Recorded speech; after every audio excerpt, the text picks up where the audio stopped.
നമസ്കാരം. ഇന്ത്യൻ ഭരണഘടന വിഭാവനം ചെയ്യുന്ന വിശ്വാസ ആചാര അനുഷ്ഠാനങ്ങൾ അനുവർത്തിക്കാൻ വിദ്യാർത്ഥികളെ അനുവദിക്കില്ലെന്ന വർഗീയ ഫാസിസ്റ്റ് നിലപാടുകളിൽ നിന്ന് വിദ്യാഭ്യാസ സ്ഥാപന മാനേജ്മെന്റും സ്ഥാപന മേധാവികളും വിട്ടുനിൽക്കണമെന്ന് സമസ്ത കേരള മദ്രസ മാനേജ്മെന്റ് അസോസിയേഷൻ എറണാകുളം ജില്ലാ കമ്മിറ്റി ആവശ്യപ്പെട്ടു.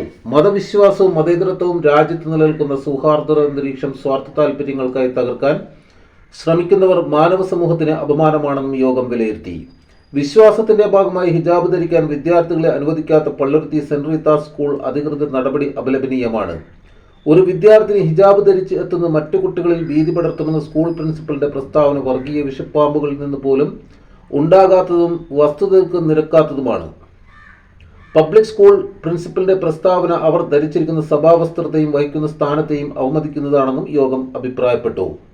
മാനവികതയുടെ മൂല്യങ്ങളുടെയും വിളനിലമാകേണ്ട വിദ്യാഭ്യാസ സ്ഥാപനങ്ങളെ വർഗീയതയുടെയും വിഭാഗീയതയുടെയും കേന്ദ്രങ്ങളാക്കി മാറ്റാനുള്ള വിധ്വംസ ശക്തികളുടെ നീക്കത്തിനെതിരെ മതേതര സമൂഹം ജാഗ്രത പാലിക്കണമെന്നും യോഗം ആഹ്വാനം ചെയ്തു. സമസ്ത ജില്ലാ കാര്യാലയത്തിൽ ചേർന്ന SKMMA ജില്ലാ യോഗത്തിൽ പ്രസിഡന്റ് TA ബഷീർ അധ്യക്ഷത വഹിച്ചു. സമസ്ത കേരള ജമിയത്തുൽ ഉലമ കേന്ദ്ര മുശാവറ അംഗം ES ഹസൻ ഫൈസി ഉദ്ഘാടനം ചെയ്തു.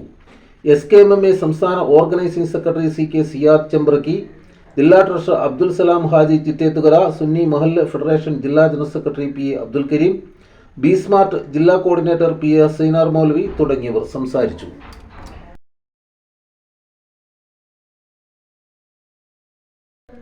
കൂടുതൽ ജനകീയ വാർത്തകളും വിശേഷങ്ങളുമായി വീണ്ടും കാണാം. നന്ദി, നമസ്കാരം. ജെ ടൈംസിനൊപ്പം സത്യൻ ചെങ്ങനാട്.